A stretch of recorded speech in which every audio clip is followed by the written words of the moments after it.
We're starting to see car lots fill up with new inventory for 2025. See lots just absolutely filling up. Doesn't matter what brand, make, model, they're all filling up.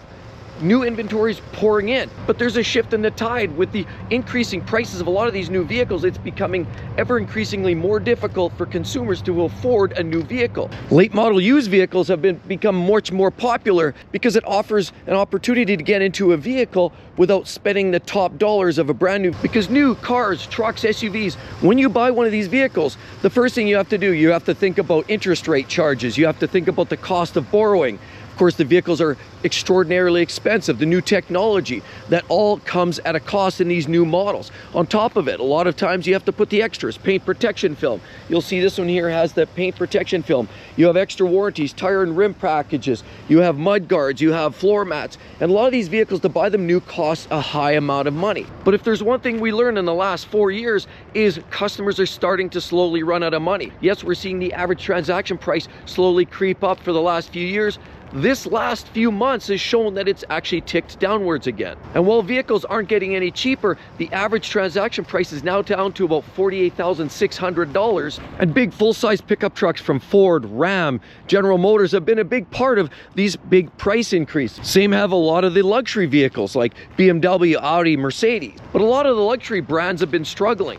And while BMW's had some success in Europe, they're certainly selling more vehicles in Europe in the EV sector. The bottom line is, in North America, there is a slump. The sales for luxury vehicles is slightly sliding, and the buyers have a bigger appetite for buying slightly lower cost vehicles, smaller SUVs, smaller cars, and even more entry-level trucks. Means that we're seeing this average transaction price go down. Why is that? Simply stated, the economy is getting weaker. With the cost of living crisis, people are now looking to buy more affordable vehicles. Just ask Volkswagen how their price increases, as well as the transition into electrification, have hurt sales for Volkswagen in North America and Europe. And while products like Lexus and Toyota have always succeeded in the last few years, largely because of people trust the brand, even the quality and durability of some of those vehicles are questionable these days. So when buying trucks, people generally gravitated to full-size trucks. You know, the 1500 Sierras, of course the Ram 1500s, Ford 150s, F-150s, when they're talking about F-Series trucks. Now people are looking at smaller trucks, older trucks, like Rangers, and some of these smaller vehicles, like the small Mavericks now, which have been ever increasing popularity because they're more affordable. I mean, just look at the average age of most of these vehicles parked along this lineup. We're talking about used vehicles. People are spending more time in their older used vehicles fixing them up than they are in brand new vehicles, and that's very telling, because about 6 or 7 years ago, the average age of vehicles on the road were about 7 or 8 years of age. Guess what? That's changed. Now the average age of vehicles on the road, you'll find, are closer to 13 and 14 years of age. And these OEMs, as well as the dealerships, are always looking for new creative ways to get people to spend their money. Of course, the new car sales aren't selling as well, so they're coming up with other creative ways. We know BMW has been some of the first pioneers on bringing subscription-based services to their vehicles. You wanted to get in a new vehicle and you had heated seats, you had to pay a monthly subscription. They were talking about even some of your infotainment, some of your navigation features were all based behind a paywall. So a lot of these manufacturers are looking at new ways to try to generate revenue.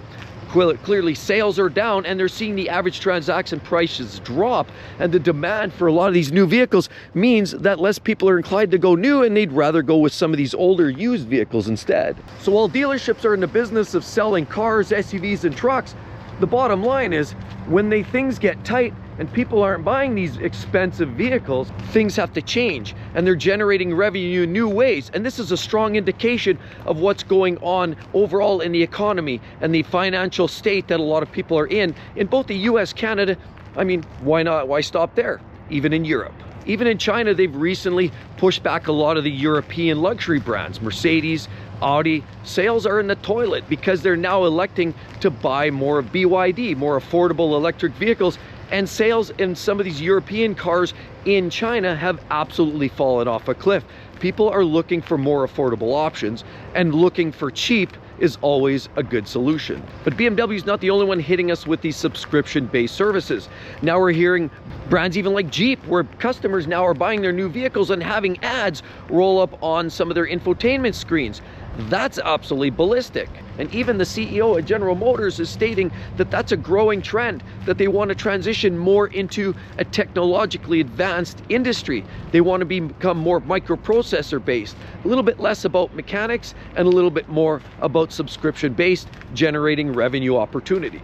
I mean, it's no secret, these vehicles are becoming much more automated.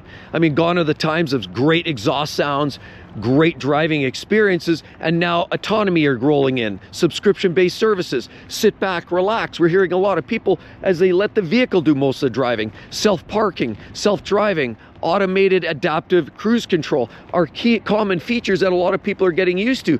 The less hands-on and the more the vehicle drives itself, and that seems to be the growing trend, electronics and computer driving these vehicles. But it doesn't just begin and end with subscription-based services. They realize these dealerships, if they're not selling vehicles, they have to get creative in other ways, and a lot of it's in the service bay. Yes, that's right, the service department. They're looking for other ways to generate revenue. Now, we've had an experience recently where we took our new Toyota Camry into the service bay, into the service shop, and found out that they did a quick pencil whipping and they actually didn't do the work as they said they would. We paid the bill and it was a clear ripoff. So they're looking at ways not just to rip off customers, but there's a lot of ways to do it legitimately, ultimately upping up hourly rates, ultimately upselling service packages, upselling warranty, but upselling a lot of the repairs that you may or may not actually need. There's a strong focus on a lot of these OEMs to now start selling a lot of extra servicing. They have to make up their money somewhere, and if they're not selling cars, they're looking at selling their service. But a lot of this stems back to the OEMs and the manufacturers. Have you not noticed how complex vehicles are getting these days? It's almost at a point where you can't do anything yourself. The limits to what a home do-it-yourself mechanic can do or a small independent shop are becoming less and less. And a lot of these vehicles now require a skilled touch, factory training, technical equipment, and troubleshooting and diagnostics equipment. And that just means that they're forcing the hand of a lot of the buyers. You own a vehicle outside of warranty, you have to pay the piper to get your vehicle serviced, maintained, and repaired. That's not by accident. And while prices of new continue to climb, the availability of good late model used vehicles starts to shrink. And it's that shrinking market in the used car sector of late model vehicles or great certified pre-owned vehicles like this short consuming batch right here just seems to be going away. There seems to be a stronger demand for customers to hold on to their vehicles, hold on to their cars longer than they've ever held on to them before.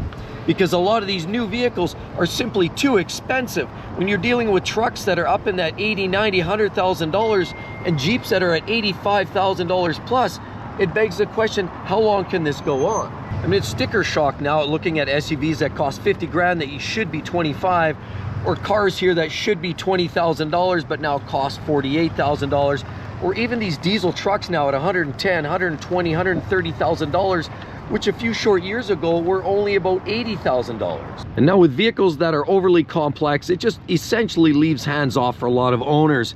It means they have to rely on the dealerships, and the dealerships know this. This is all incorporated into the business model. So as these newer vehicles get more and more complex, they know they're securing a lot of significant business in the future.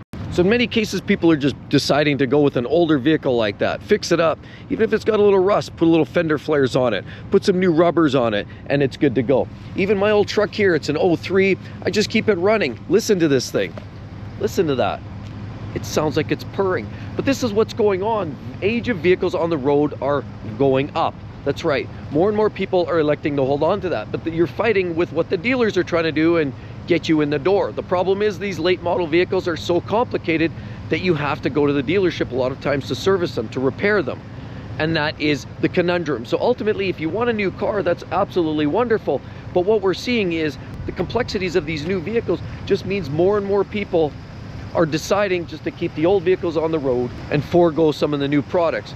Unfortunately, subscription-based services are pulling a lot of revenue out of people's pockets. So are a lot of these increased shop rates. $200, $220 an hour shop rate means that it's not getting cheaper to fix your car. But this is what's starting to happen, and people are starting to get broke. This cost of living crisis is eating everybody up, and most buyers are simply just looking for simpler ways to save $1 here, save $1 there, skip a meal. you know what? Rent's not getting any cheap, and neither are cars. Anyway, I'd like to hear your thoughts down below. What do you think about the cost of living crisis, and is it having an impact on your next new car purchase? I'd love to hear it. As well as always, be sure to hit that subscribe button. Hope to see each and every one in the next one. See you then. Bye-bye.